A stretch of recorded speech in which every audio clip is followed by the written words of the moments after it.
तो क्या हाल है दोस्तों। आप चाहे जिस भी फील्ड में हो, चाहे आप जॉब कर रहे हो या स्टूडेंट हो या फिर आर्टिस्ट या कोई बिजनेसमैन, आपको आपकी फील्ड में कोई ना कोई ऐसा मिल ही जाएगा जो आपसे ज़्यादा स्मार्ट होगा या फिर काफ़ी लोगों से ज़्यादा स्मार्ट होगा। मगर ऐसा क्या है जो इन लोगों को आपसे और हमसे अलग बनाता है? क्या ये इनका नेचुरल टैलेंट होता है, या फिर ये गॉड गिफ्टेड होते हैं, और या फिर इनका दिमाग ही हमसे अलग होता है? अगर आप जानना चाहते हैं ऐसा क्यों होता है तो एंड तक बने रहिएगा। हो सकता है इन लोगों का सीक्रेट जानने के बाद आप भी इनके जैसे ही बन जाएं। साइंटिस्ट की माने तो हमारे दिमाग और इन लोगों के दिमाग में ज़रा सा भी फर्क नहीं होता है, और अगर ऐसा होता भी है तो उनकी एक फील्ड में एक्स्ट्रा ऑर्डिनरी परफॉर्मेंस से कोई लेना देना नहीं होता। जो चीज़ इनको हमसे अलग बनाती है वो है इनकी प्रैक्टिस, और कुछ नहीं। अब आप सोच रहे होंगे ऐसा कैसे हो सकता है, टैलेंट की प्रैक्टिस कैसे हो सकती है, या प्रैक्टिस तो हम भी करते हैं मगर फिर भी ये लोग हमसे बेहतर क्यों हैं? तो चलिए एग्जाम्पल से इस बात को समझते हैं। पहला एग्जाम्पल लेते हैं सचिन तेंदुलकर का, जिन्हें हम गॉड ऑफ क्रिकेट भी कहते हैं। क्रिकेट तो आपने भी खेला होगा या खेलते होंगे, मगर सचिन सर के जैसा नहीं खेल पाते होंगे। मगर ऐसा क्यों है? तो मैं कहूँगा प्रैक्टिस की वजह से। और हाँ, सिर्फ प्रैक्टिस ही काफ़ी नहीं है, बल्कि ठीक तरह से प्रैक्टिस करना भी आपको औरों से बेहतर बनाता है। सचिन सर को आप बॉर्न विद टैलेंट कह सकते हैं, मगर क्या आप जानते हैं कि वो रोजाना 12 घंटे प्रैक्टिस किया करते थे? अब सोचिए, क्या ये टैलेंट उनके पास बचपन से था या इन्होंने उसे खुद बनाया? ये तो हो गई एक खेल की बात। अब बात करते हैं उस इंसान की जिसकी एक्स्ट्रा ऑर्डिनरी मेमोरी थी। इस आदमी का नाम है एसएफ। 11 जुलाई 1978 में रिसर्चर्स ने एसएफ का मेमोरी टेस्ट लिया और उन्होंने एसएफ के सामने कुछ नंबर्स बोले। एसएफ ने कुल 22 नंबर रिसर्चर्स को सही सही सुनाए। मगर क्या एसएफ इसी मेमोरी के साथ जन्मे थे? तो आंसर है नहीं। एसएफ अपनी ट्रेनिंग से पहले हमारी तरह ही सिर्फ 6 या 7 नंबर्स याद रख पाते थे, और ट्रेनिंग के बाद उन्होंने 22 नंबर्स याद करने की एबिलिटी हासिल की। और ज़्यादा ट्रेनिंग करने के बाद 40, फिर और ज़्यादा ट्रेनिंग करने के बाद 50, और आखिर में वे 82 नंबर्स तक याद रख पाते थे। रिसर्चर्स को लगा कि कोई इंसान इससे ज़्यादा नहीं याद रख पाएगा, मगर कुछ समय बाद एसएफ के एक दोस्त ने ही उनका यह रिकॉर्ड तोड़ दिया। अगर हम सिर्फ उनके रिजल्ट को ही देखें और ये ना देखें कि इतने नंबर्स याद करने के लिए उन्होंने कितनी मेहनत की है, तो ये लगना स्वाभाविक है कि इनके पास तो ये टैलेंट बचपन से ही होगा, या फिर इनका दिमाग ही हमसे अलग होगा। ऐसे और भी कई एग्जाम्पल्स आपको आसानी से मिल जाएंगे। अब वो दूसरी चीज़ जो इनको हमसे अलग बनाती है वो है इनका उस चीज़ के लिए पैशन, जिस चीज़ में ये हमसे बेहतर है।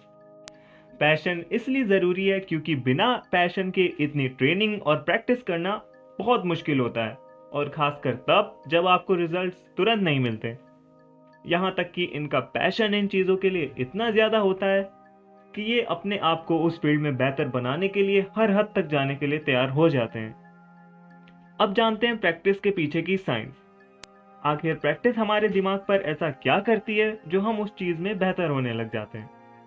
जब हम कोई भी काम या टास्क करते हैं तो वो हम न्यूरॉन्स के द्वारा केमिकल और इलेक्ट्रिकल सिग्नल्स को छोड़ने पर कर पाते हैं। इन न्यूरॉन्स की गिनती लाखों में हो सकती है, और हमारे दिमाग में लगभग 100 अरब न्यूरॉन्स होते हैं।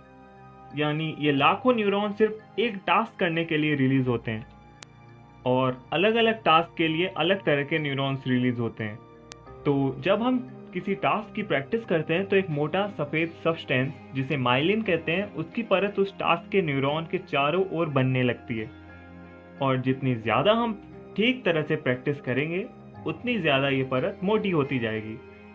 जब ये परत न्यूरॉन्स के चारों तरफ नहीं थी तो न्यूरॉन से सिग्नल या इंफॉर्मेशन लीक हो रही थी, और हम उस टास्क को ज़्यादा अच्छे से नहीं कर पा रहे थे। मगर जैसे जैसे ये परत मोटी होती गई, न्यूरॉन से कम सिग्नल लीक हुए और हम टास्क को बेहतर तरीके से करने लगे। एग्जाम्पल के तौर पर बचपन में हम चल फिर नहीं पाते थे क्योंकि इन न्यूरॉन से सिग्नल लीक होते थे। मगर जैसे जैसे हमने प्रैक्टिस की और जैसे जैसे माइलिन की परत मोटी होती गई, हम चलने फिरने में बेहतर होते गए, और अब हमें इसमें कोई दिक्कत नहीं होती। अब बात करते हैं सही तरह की ट्रेनिंग क्या है। सही तरह की ट्रेनिंग और कुछ नहीं, बस जब आप उस ट्रेनिंग को आराम से करने लगे तो उसे अपग्रेड कर दें। उसे अपग्रेड करने से आप उस टास्क में बेहतर होते जाएंगे। एग्जाम्पल के तौर पर अगर आप अभी 10 पुशअप्स आसानी से कर लेते हैं तो बहुत कम चांसेस है सिर्फ 10 पुशअप्स रोज करने से आप में कोई इम्प्रूवमेंट हो। आपको इसे बढ़ाना होगा उस हद तक जहां आपको इसे करने में थोड़ी सी कठिनाई हो, और इसी तरह से हर बार प्रैक्टिस को अपग्रेड करते रहना होगा ताकि आप बेहतर होते जाएं। आप जब तक ट्रेनिंग को अपग्रेड नहीं करेंगे तब तक माइलिन की परत और ज़्यादा नहीं बढ़ेगी और आपको इसे पूरी लगन के साथ करना पड़ेगा। बस यही सब है जो स्मार्ट कहे जाने वाले लोगों को हमसे थोड़ा अलग बनाता है। अब हम बात करते हैं कि फिर हर कोई ऐसा क्यों कहता है, इसका टैलेंट बचपन से था या इसका टैलेंट गॉड गिफ्टेड है। दरअसल ऐसा इसलिए है क्योंकि हम सिर्फ रिजल्ट्स को देखते हैं, ना कि वो ट्रेनिंग जिस वजह से उनको ये रिजल्ट्स मिले हैं। अब आप समझ ही गए होंगे प्रैक्टिस या ठीक तरह से की गई प्रैक्टिस हमें उस चीज़ में किस तरह से बेहतर बनाती है। और हाँ, अगर आप आलस की प्रैक्टिस करोगे या प्रोक्रेस्टिनेशन की प्रैक्टिस करोगे तो आप उसमें भी बेहतर होते जाओगे। बहुत से लोग तो हैं भी। अब आप डिसाइड कर सकते हैं आपको ऑर्डिनरी रहना है या एक्स्ट्रा ऑर्डिनरी बनना है। आई होप आपने इस वीडियो में स्मार्ट और नॉर्मल लोगों का फर्क जाना होगा। अगर आपको ये वीडियो अच्छा लगा तो प्लीज़ इसे लाइक कर दीजिए। इसे अपने उस दोस्त के साथ शेयर कीजिए जो टैलेंट या स्मार्टनेस को गॉड का गिफ्ट समझता है। अगर आपने अभी तक सब्सक्राइब नहीं किया है तो इस चैनल को सब्सक्राइब भी कर दीजिए। Thanks for watching this video.